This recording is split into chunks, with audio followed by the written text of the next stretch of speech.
So in one night, pretty much December 2 was Dismembered in 2006 was practically in one thought of what Vince McMahon thought of ECW as a brand, basically.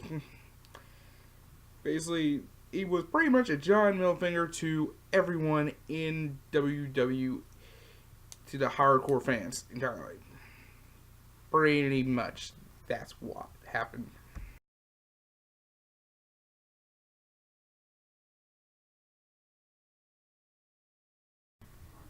Hello, Internet. I'm Jason Johnson, and I'm doing this at my home in Louisville because school's already over with, and I'm here. So, Internet, I'm Jason Johnson, and welcome. And this is something new I'm doing. It is how I would do things differently. Basically, I am looking at like bad pay-per-views and see how well I would book this differently. Reason why? Because I'm a bit of a, because I guess you can say I'm a bit of a smartass. So, you're looking at probably the worst pay-per-view WWE has ever done financially, and that is December to Dismember. Pretty much, it is one of the worst pay-per-views WWE has ever done. They have only about 90,000 people bought this pay-per-view. Until 90,000 people bought this pay-per-view, which is the lowest buy rate in WWE history until the WWE Network came up in 2014. And also, because of this, it also, as a result, started the branded pay-per-views during that brand extension. It was crazy. So what? How did this thing happen so badly? Well, let's start off with this. Now, the build-up for December Dismember happened in the middle of October, which was about 6 weeks before this event occurred. Also, at this point, the only matches that got advertised at this time was the Extreme Elimination Chamber match for the ECW title. Then the other one was the Hardys Boys versus Eminem for pretty much a regular tag match, and those two matches were the only matches that were officially announced for the pay-per-view before it got aired. So what happened there? So pretty much the first match was that Eminem Hardy Boys match, and that match lasted about a good little over 20 minutes. A good 20-minute matchup. Next was a match between Matt Traeger versus Balls Mahoney. ECW original Balls Mahoney, which was a match that was in a match with stipulation of no eye gouging, no hair pulling, no maneuvers off the top rope, and no foul language. Pretty much this match was a neutered ECW matchup, and Balls Mahoney won this match by doing a spine buster and won that match. Then, after post-match, pretty much Sabu got injured backstage in a segment and was unable to compete in this match, despite the fact, in a way, WWE did not had a lot of animosity, and pretty much he was only thing WWE could say was they saw him useless in like regular matches, and he only performed matches in just gimmick matches, which is why pretty much ECW should have been just like what it was back then, as in the TV show back then on the brand. So, and also he was part of the reason he was supposed to be, and a few weeks earlier he was supposed to be scripted to lose to Umaga, the Beast at Beast, and pretty much, and the fans called BS on that segment because basically Sabu was a guy who competed in a barbed wire match and taped his arm where muscles in his biceps was coming out, He rearranged his jaw, catch his jaw mid-match, and he's done a lot of things. He will pretty much, even if you broke his leg, he's gonna be like Kane when he's gonna stomp his motherfucker back into place and somehow keep fighting. So, yeah, basically, Heyman got, and basically pretty much Hardcore Holly got replaced in that match. Next match was between Elijah Burke and Sylvester Arcade taking on the FBI. That match happened. During the match, the fans chanted TNA entirely, which made sense because TNA was pretty much kicking ass at this point, was at its wrestling ass kicking point, and is its main rival, despite the fact that WWE refuses to acknowledge them, even to this day, and pretty much you could probably release, despite the fact having Samoa Joe, Eric Young, AJ Styles now. I don't know. WWE, are you sure? I mean, plus Sting was there for about 10 plus years, so you might. Because really, what are you gonna tell us what Sting happened? What, he decided to just take a nap for 13 years and decided to come back? Come over to WWE? Which is dumb. Then, next match happened was a regular match between Kozar Daivari and Tommy Dreamer, which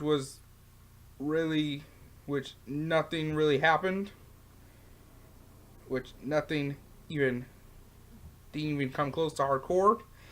And then an inter tag match, which the only thing relevant to that match was because of that ass. And pretty much. And finally, the main event for ECW title. This match was something that butt heads with a lot of with Paul Heyman and Vince McMahon a lot, because these are things that Paul Heyman probably wanted instead of having pretty much practically Bobby Lashley winning the title. He instead, Paul Heyman wanted CM Punk, who was pretty much new, which was a young wrestler at the time. Pretty much, which is Vince McMahon's favorite person in the world. Pretty much was a guy who should have won the belt. Pretty much everyone really wanted to win. And this is a crazy thing, Big Show actually liked this idea, and McMahon is like, nah. Big Show was somehow eager to put Punk over. Pretty much, and this is really true, only thing the critics praised in this entire event was the Hardy Boys Eminem tag match. The only thing that made this pay-per-view absolute worse, was, according to Slam Sports, they say the two matches that were promoted just say the same from being horrible. Then, Wrestling Observer Newsletter Awards named this the worst major wrestling show of the year. Okay, fair enough. Also, Tommy Dreamer and Sabre Richards asked for their releases from contracts. Both got refused by Vince and John Laurinaitis. Basically, pretty much Tommy Dreamer and Sabre Richards knew this is about that we are never going to have original ACW the way it used to be, and pretty much Vince McMahon, John Laurinaitis no, you're going to have, you're staying here until your contract's expired, and you're going to sit here and take this. Take the horrible crap we're making. And Balls Mahoney pretty much said the match he competed in was so bad, he lost his desire to watch wrestling as a fan. Basically, you ruined this dude's livelihood. Basically, WWE made a match. The match between Balls Mahoney and Matt Trigger was so bad, pretty much the dude actually decided, just said, Nope, I am no longer. I don't feel like being a wrestler anymore. You know what? I'm done being a wrestler. Basically, just because. Also, this and there's a lot more. Basically, this was held in Augusta, in which was, and it felt had about held about 8,000 plus about 8,000 people. It filled up about and it filled up about half of that arena with a total of 4,800 people showing attending this event. Attended attended. Basically, so if we are looking at this match if we're looking at this entirely and all, basically, and another big one about this is also Paul Heyman got fired from this because after this match happened after this match happened after this match actually happened. So if we are looking at this match in its entirety, pretty much. So now the question is, how did a pay-per-view like this that pretty much become horrible? Well, let's look at this. ECW Sci-Fi received very little build-up on both Raw and SmackDown, despite it being it's a third brand, but still, this is a pay-per-view that should have received more build-up. Received a little build-up for Raw and SmackDown TV shows, because WWE concentrated more on the Survivor Series pay-per-view that aired a week before the pay-per-view.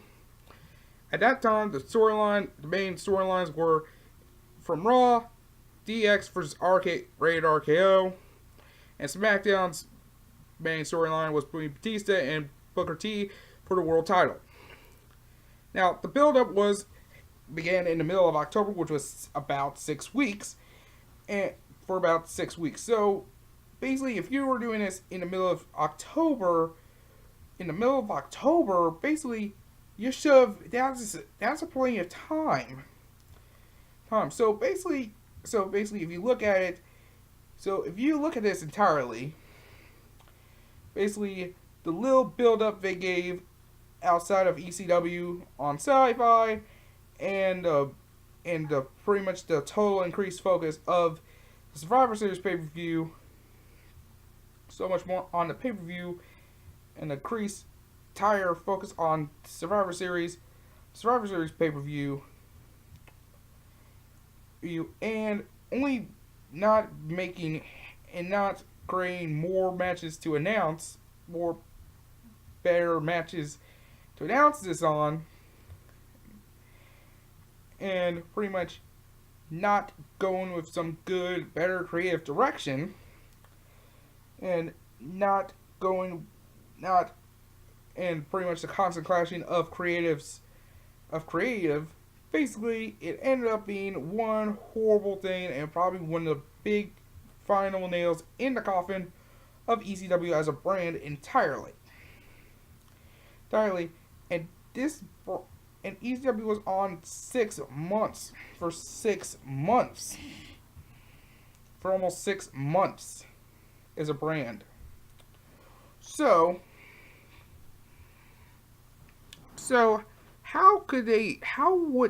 why would WWE really give this much less of a crap on this? Made this worse from there. So yeah, pretty much this ECW pay-per-view was a entire crazy, jumbled up mess.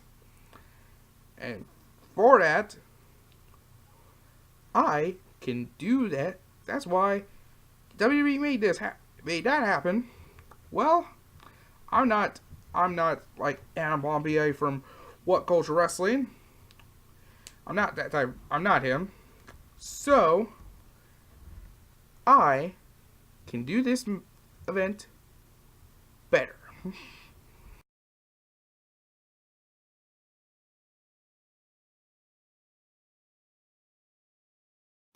Okay, so this one is kind of going to be a little difficult, but follow me on this one. we can make this work. I think we can make this work in this time frame. So let's look at what we have here in this pay-per-view chronologically. So Survivor Series happens the week before this pay-per-view. Okay, so it makes sense that pretty much this event was happening 6 weeks beforehand. So basically, the first thing we gotta do is we gotta set more storylines to make this a little bit better. So we gotta come up with something that at least, instead of like going, yeah, this is an ECW pay-per-view, we gotta at least have some of the hardcore stuff. So we gotta look at what, and basically some things from this works out later on. We just take some of that stuff from later on and put it into our pay-per-views, into this event here. Basically, we try to use some of this stuff to go through here. So we do this. So we gotta do something a little interesting here. So first thing we're gonna do is we're gonna keep the ECW, since this is pretty much an ECW event. We gotta have the ECW World Title is still on the line, and this time instead of having Hardcore Holly taking a spot in the match, we keep Sabu in the match. We keep him in the match. So basically, Hardcore Holly, he isn't in this match. He isn't in the match. So basically, because really doesn't make any sense why having him in this thing is a bad idea to begin with. In all honesty, it's a horrible idea to begin with getting rid of it. So we're keeping him in this match. Okay, we're keeping him in the match. End of story. Next. Okay, moving on. We're going to take some of the things in. So what we're going to do is this. We're going to take some of the things from the Survivor Series pay-per-view and put them into the Armageddon pay-per-view. So we're going to take things what happened after Survivor Series, since this is pretty much, because the truth is, we take everything. We take some of the main matches from Raw and ECW of Raw. This makes this tri-branded pay-per-view. This is pretty much, because this is what we're really doing here. Taking this, making this like a big, this big ass pay-per-view here. We have here with pretty much WWE's tri-branded promotion. That's right, we're taking Survivor Series. We kind of make this a 2 hour, and since this is an event that happened like 2 hours, lasted, which was advertised for 3 hours, instead of having that, we make this a 2 hour Monday. We make this a 2 hour midweek special. Okay, so we take this, make Dismember a special 2 hour branded ECW pay-per-view from 9 to 11. So pretty much we're going to take that. And this one is live. And this one is live from, of course, we keep it in the arena in Augusta, Georgia. Already booked. Let's take it. So that way it makes sense. We take some of the things, and since it's an ECW brand pay-per-view, it's pretty much going to be some hardcore stuff. We're going to have hardcore matches in this match right here. So, excuse me. Sorry about that. So, just like that, we're going to take some of the things that was taken into this thing here, we're going to take some of the things in the WWE matches. So, of course, from Armageddon in one night. So this is what we're going to do here. We're keeping the ECW World Championship match. We're keeping that match right there. We're keeping the main event as that Extreme Elimination Chamber match. Because, of course, this is an ECW pay-per-view. They deserve a main event spot right there. So, we're keeping that. So, the Hardys Eminem feud, instead of having that match, we decided, okay, we need to this is a good 20-minute match, but we need to make something interesting to this. Add some interesting special to this. So, we actually create a brand new ECW World Tag Team Championships. Now I know it's weird, but it would make this sense because we were doing at Armageddon. We have a ladder match, at Armageddon. We're gonna make some two different matches, something different with this one. Because honestly, yeah, that match is good. We have that match, sort of that match from Armageddon. We just have it between the Hardys and Eminem. Okay. Eminem, basically, and at Survivor Series, pretty much, and at Survivor Series, Leah retires, but Matt and Leah pretty much in the back there, and pretty much, so this is something crazy we're gonna do on the Raw or SmackDown. Leah then decides for real, like, pretty much has this farewell dress. They pretty much, and in this farewell dress, we at least have this farewell. The true farewell we get. So basically, we forget the fact that somehow WWE actually did that thing with Crime Time selling their pants and treatment cream. That embarrassing way of leaving. Instead of having that, we have that sad farewell dress. And yeah, I know she's still a villain, but she deserves to go out in the right way. Okay? We have her go out the right way, WWE. That's what we're doing. So we have that happen. So that's what we're going to do. We have this. That's how it ends, pretty much, from there. Okay? So we're having her. She's like, I'm gone, goodbye. Melina, Eminem somehow come out and just like, pretty much embarrass her some more.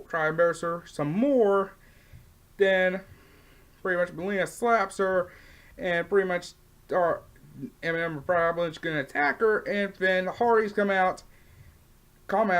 They somehow try to save Leah, and then somehow, yeah, despite the thing about, I know this is kind of weird because of that thing with Matt, Leah, Edge, all that stuff. I know it's been a year, but somehow they find a way to at least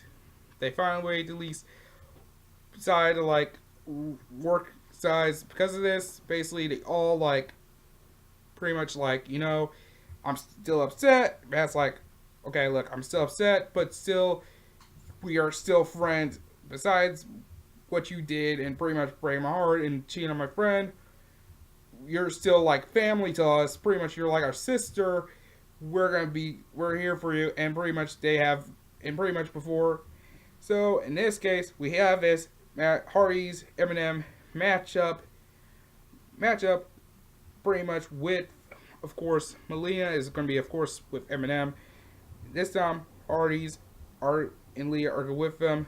We have Team Extreme, full Team Extreme, not anything like Team Extreme. So it's interesting. It's interesting out of itself. And this time, ECW decides we're creating a brand new ECW Tag Team Championships.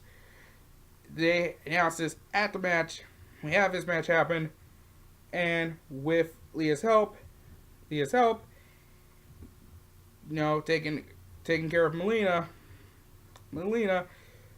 Hardys win the brand new ECW Tag Team titles over Eminem. That's what happens. That first match happens. There we go. Next, Balls Mahoney, Matt Striker. We actually have. I know now the next match between.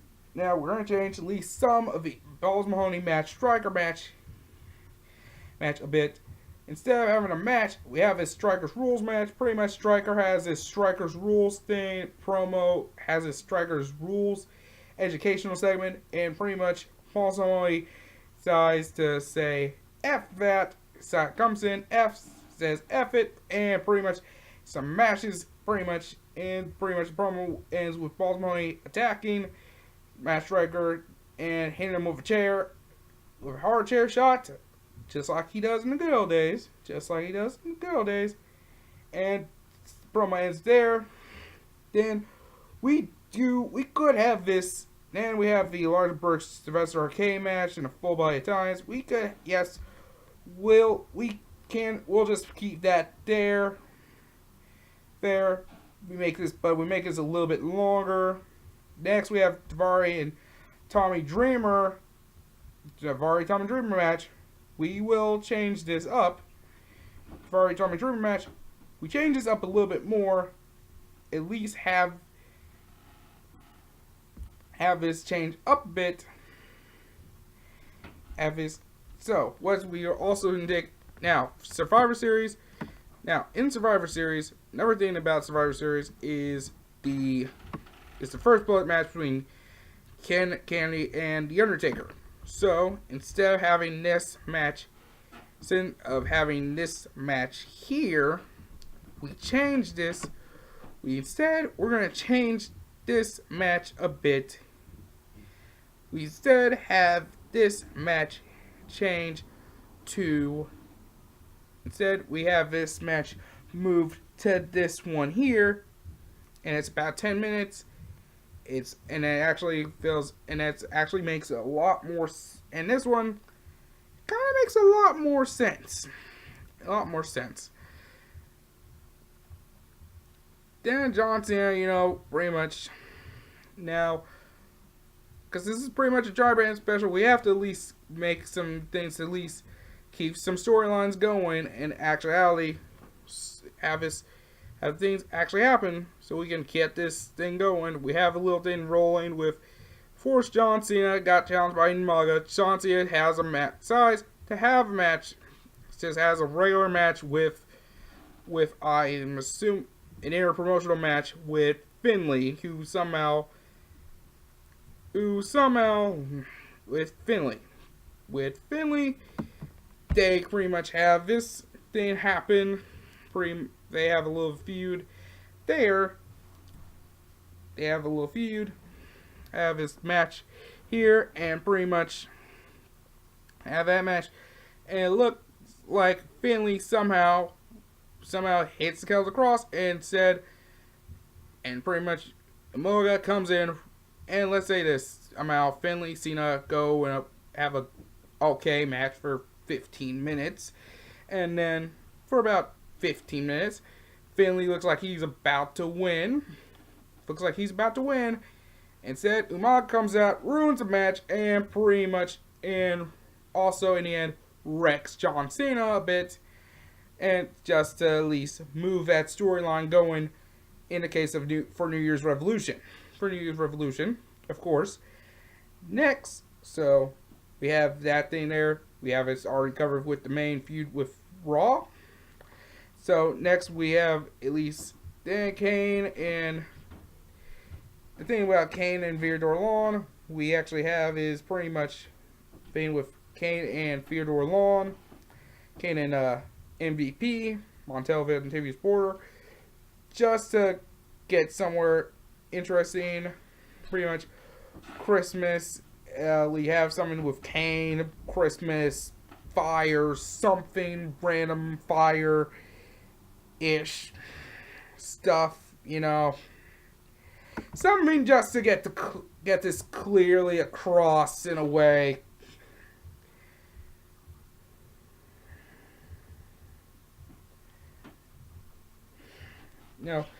Something to get this weird fire thing and something to do with Christmas randomness. MVP is like,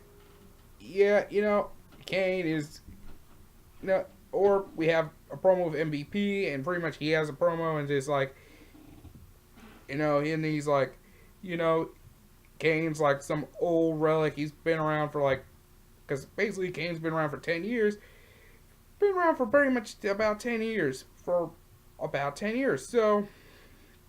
basically at this time, pretty much Kane's considered pretty much an old veteran, and pretty much MV's like, I know it's kind of like burn these old relics of his, like his old Kane mask, like an old Kane mask, and old Kane mask, knowing which Kane just like, well, that doesn't really matter. I don't care about the mask. Fuck the mask. And then pretty much, and then he grabs something that's very personal to him, It's a picture. He somehow MVP finds it's a picture of Kane and his family. Pretty much Kane had, and this is a very personal memento of Kane's, and MVP burns that, and MVP drops it in that fire. Burns it, and pretty much Kane PO'd pretty much, of course, Rex MVP. And pretty much, the Kane pyro, and then just like that, the Inferno match between Kane and MVP is set at Armageddon from there. Boom. Mr. Kennedy. And pretty much from Mr. Kennedy Undertaker match, we also have, they pretty much, after a match, Mr. Kennedy grabs her, somehow pulls up a her. Looks like he's about gone, and then somehow a hearse pulls up into the ring, and pretty much Undertaker and Kennedy wrecks Undertaker a bit more, and then proceeds to carry, and then puts him in the hearse, and Kennedy drives off like so, and that sets up the last Riot match at Armageddon. So boom, those two are set. Then Batista, he pretty much is out. He's pretty much holding the belt, like celebrating a bit, like I am now the new world champion. I am never losing this title again, because this is a time frame when Batista pretty much was coming back from injury, and he had to relinquish that world title in the beginning of the year. So around the beginning of the year, so we have pretty much, this is finally, he's completed the road to redemption. The crowd could say like, you deserve it, and pretty much like redemption, and pretty much I never gave up, and blah blah blah. King Booker comes out and pretty much just immediately cashes in his rematch clause, and only this time goes title on the line. We have that world title match between the two of them this time, and since this is, of course, we have this hardcore, and since this is an ECW pay-per-view, of course we gotta have this hardcore. We gotta have the hardcore shit. So this thing's Extreme Rules. This one is actually no holds barred. Of course, Sharmel's gonna fear in that match, because that King Booker Queen Sharmel thing going on. She's gonna at least interfere in some cases, but in the end, Batista ignores her, pretty much ignores it, and also if King Booker decides like, if I don't win, I won't compete. This is King Booker's last chance match for the title. Batista, no horse bar match. Despite everything that Booker T uses, Batista wins title in that no holds bar match from there. And of course, there's that tag match between John Cena and Batista, and Booker T Finlay, pretty much John Cena and Finlay have a little thing there, and pretty much instead of having, and I think this time we actually have some way, and actually instead of Booker T's last chance, we give Booker T one truly last chance at Armageddon. We have that match happen there. John Cena Finlay can be like for WWE title in an inter-promotional match, just so that way we have that. So that way the main event is set up from there. You have those main events right there. So, and then that's it between with Raw and SmackDown's main feuds, and it covers everything, all the bases of everything else. Okay, so that's up. And then, of course, we have finally, the main event of Dismember, the ECW Championship Extreme Elimination Chamber matchup. Now, in this one, we have this set up. A, the main event of the evening. So, of course, A was, of course, A. We're going to have A. The first thing we do.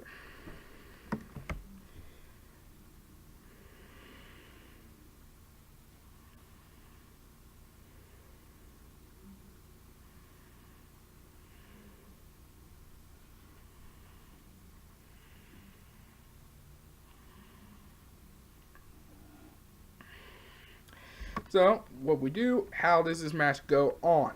So, basically the person that everyone wanted to win, CM Punk, this is kind of, we don't really put something maybe Punk doesn't win this match.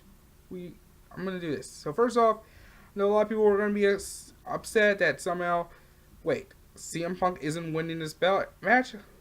Now, hold on. He's not going to be the first one eliminated immediately. No, we're not having that. Okay? We're not having that. This is what we do. But what we're going to do is what pretty much Heyman wanted to do in this main match. Of course, we're going to have Punk enter the match first, and he quickly eliminated somehow, some way, within the first 5 minutes, somehow finds a way to beat this very slow, physically exhausted John, because at this time, Big Show was at his most heaviest point, and pretty much, let's say, the weight and his age caught up to him, physical stature pretty much caught up with him.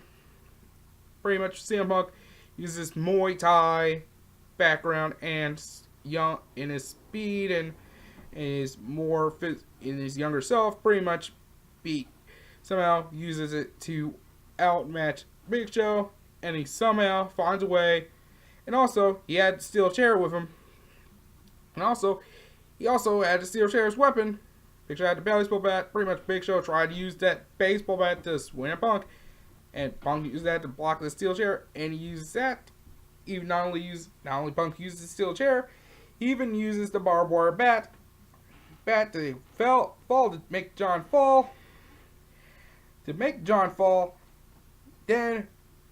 CM Punk makes tap out the Anaconda Vice, and he does that before the next man. Next man comes in, and everyone is like, Jesus. Like, well, Jesus. Jesus. Well, holy shit. So, that's what happens there. Pretty much. So, that's what happens. Next person who enters, we have, of course, we'll have Sabu entering this match. They have, and of course, CM Punk, Hardcore Holly has their little thing next. Their next match comes out number 3. Sabu comes out number 3. They have their thing. Then Rob Van Dam comes out, and pretty much we have like Rob Van Dam and Sabu pretty much be up CM Punk a bit. Pretty much team together because of course, like ECW tag team.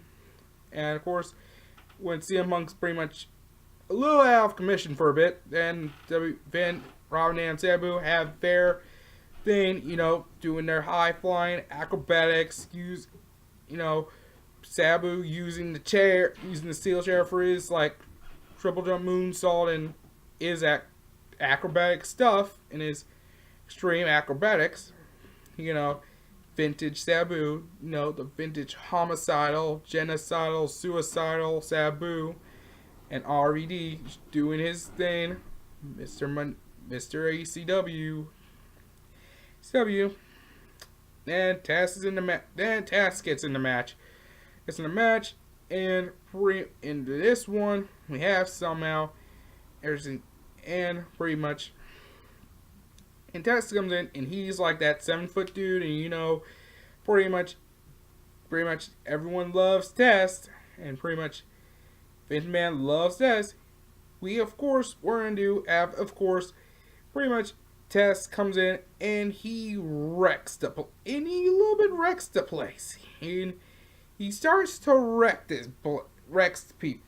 Starts comes in and starts being a straight monster and starts wrecking people, just destroying everyone in that 5 minute span. He beats up everybody and he eliminates Rob Van Dam. So Rob Van Dam gets eliminated, of course. Doesn't get eliminated. I know it's a bad, sad of a loss. But of course, RVD is still going to be around. We'll still have a lot more matches for that ECW title to come. Next, and then of course, Bobby Lashley is going to come in. And then finally, the last person who comes in, of course, is Bobby Lashley. CM Punk's back in, and pretty much, so this is what we have, and pretty much we gotta make this work out right. And of course, this thing's gonna go to pay commercial. Then, and we have this thing like fatal 4-way thing. We have both guys, get out of corner. And of course, it goes to commercial for a bit. No, but we have to get this done. Then, of course, the final commercial break. We have that there. Everyone has a corner, each one holds a weapon. Okay, Bobby Lashley has the table set up. Bobby Lashley with the table. RVT gets Big Show's barbed wire bat because somehow, I don't know why, I just searched this. RVD did not get a weapon in that match. Why? I don't know. Test with his crowbar, and CM Punk, what he brought in, the steel chair. Everyone has a weapon. They're all staring each other down. We go to break, and then we go back to break, and somehow, and of course, one elimination does happen. CM Punk jumps. We have, of course, Bobby Lashley gets eliminated. We have Test. He gets eliminated by a spear through a table by Bobby Lashley. 1, 2, 3. Then, and of course, CM Punk. So, what we do when we come back, CM Punk and Sabu, they have their little feud have their little matchup going on. They're using, CM Punk in some cases uses some of the chair. Pretty much, CM Punk probably uses his charismatic thing, kind of be a little bit of a heel, kind of a little heelish, but he somehow is so charismatic. They kind of he still gets cheers out of it. Acts a little heelish. Pretty much, probably mock Sabu. Probably does that, that Sabu thing. I'm not the best person to give an example of this, so, but you probably get the point of where I'm getting to it. So, then we have, of course, Sabu looks like he's about to do that Tom Raven do his thing and probably use it to, and he has a chair set up, and it looks like we're about to have that happen. CM Punk, he's about to hit him on the chair, and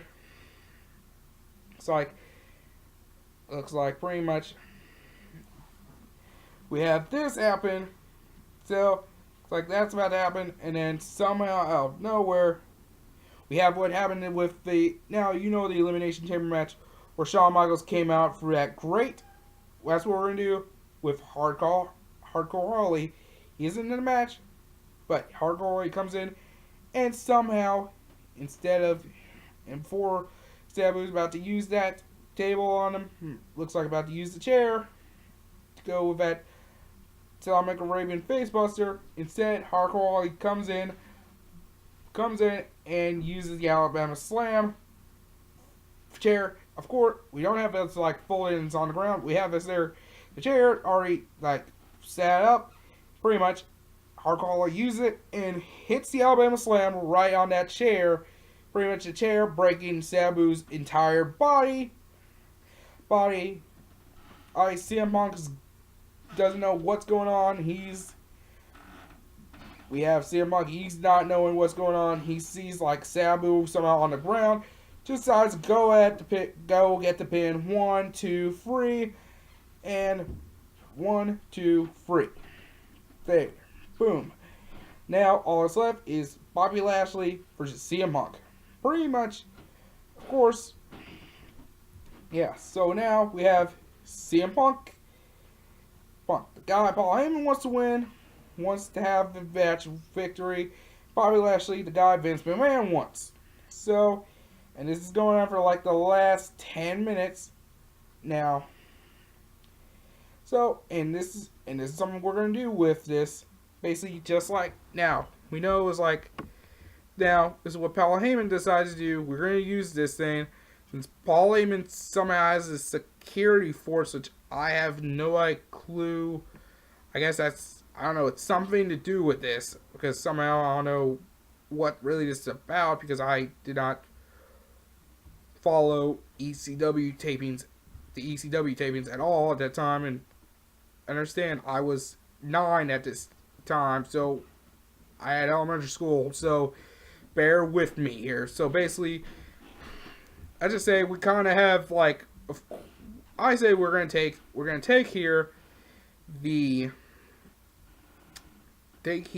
pretty much we take Heyman and it's pretty much higher. Gets his security force on him.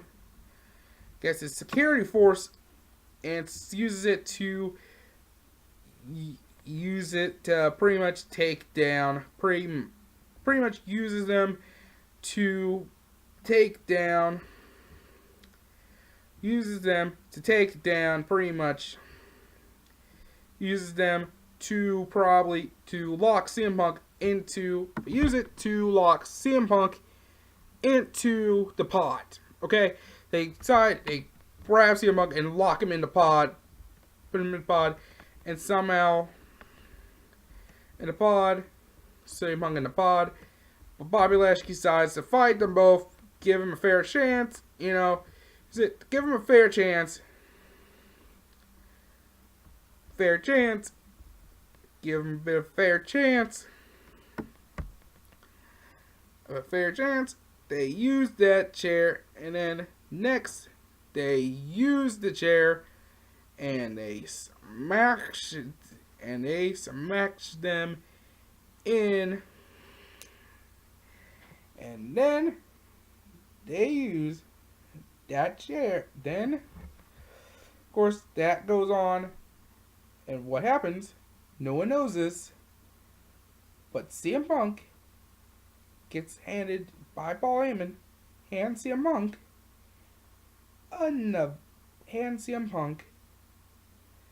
the crowbar,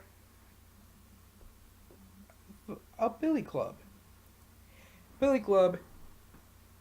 and somehow, and next thing you know, as a surprise, no one knew this. Next thing you know, CM Punk hits Bobby Lashley with as a taser. As a surprise, a taser. Yep, a taser. I know it's weird. I know it's already weird and it doesn't kind of make sense, but we use that. They get this. They use this. Yes, I know it's weird. It doesn't make any real common sense. But seriously, that's what we're using here. So yes, that is what we're using. That is really what we're using. He pretty much, yes, CM Punk tases Bobby Lashley, and just to be sure, and hits him, and CM Punk hits him with a GTS. 1, 2, 3. Everyone is stunned. Everyone's kind of stunned. Pretty much, CM Punk looks at Paul Heyman. Paul Heyman's security force. Paul Heyman, and he smiles. And pretty much, Paul Heyman and CM Punk are pretty much hugging each other. And since Paul Heyman is, and he's a part of Paul Heyman's like Paul Heyman's group, Paul Heyman's group, he's kind of, yeah, he's alternative, but he's part of the he's part of Paul Heyman's system. Paul Heyman's system, and that right there is how that happens. And that's how it happens from there. So, that is honestly how I would have done. So, yeah, that is how I would have done pretty much December to Dismember. It makes some sense because it helps further storylines without, because it kind of helps further more storylines in EC, because it helps further more of a storylines in ECW, more of a storylines there. You actually have some of the matches. It actually gives some people that hardcore match have some of that ECW hardcore stuff. Not a lot of some of the bit of the ECW hardcore stuff. And also, you kind of make a bit of a genuine, and we kind of have a bit of a genuine heel turn in CM Punk. And CM Punk does win it, but instead he turns heel. In a way. It's kind of interesting why that's. It doesn't make sense entirely. I'm not really a very great creator. So some things we have to fix up a bit just to at least make it work. Make this work. And because it further storylines in Raw and SmackDown. B, we have some at least some of that hardcore stuff. Some hardcore matches. The hardcore matches. And then third and most importantly, and also it helps set up a little bit more of Armageddon.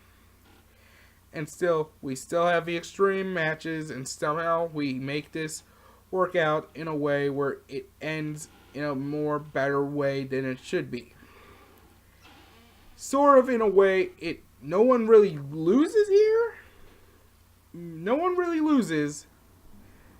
Maybe in pretty much instead of making it as a pay-per-view, because it scraps this, because it makes a brand new concept different from, because it makes a different concept there. Because in a way, it kind of makes sense making this a special because the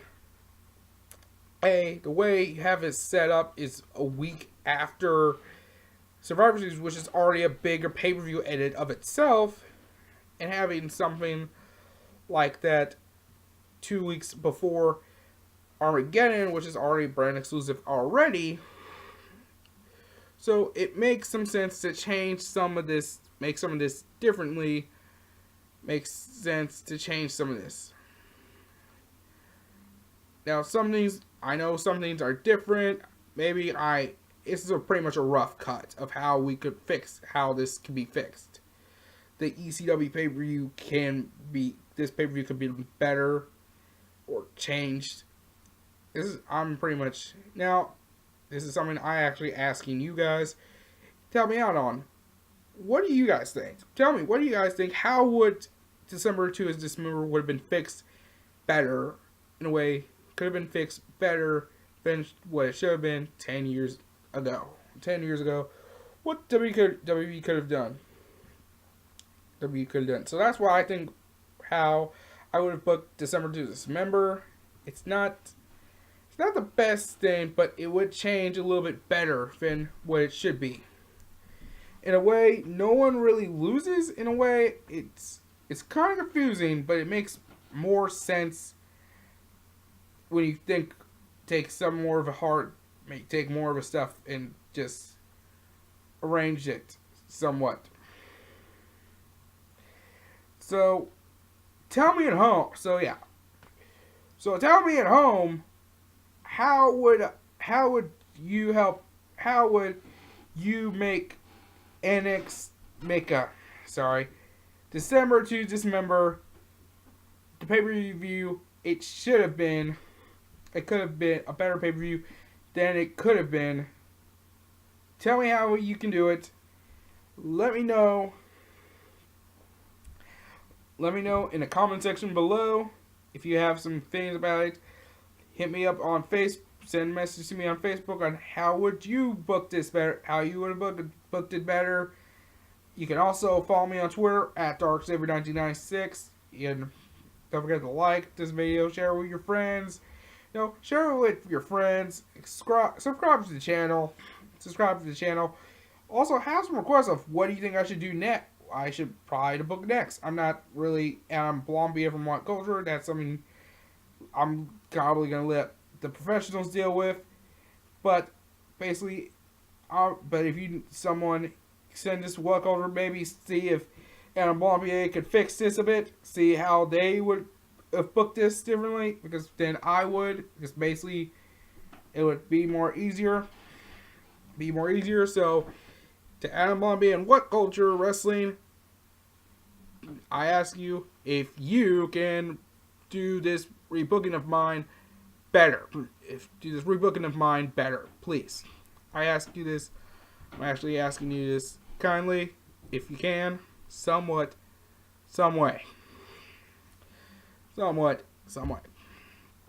Till then, just be sure to like this video, share it with your friends, subscribe to the channel.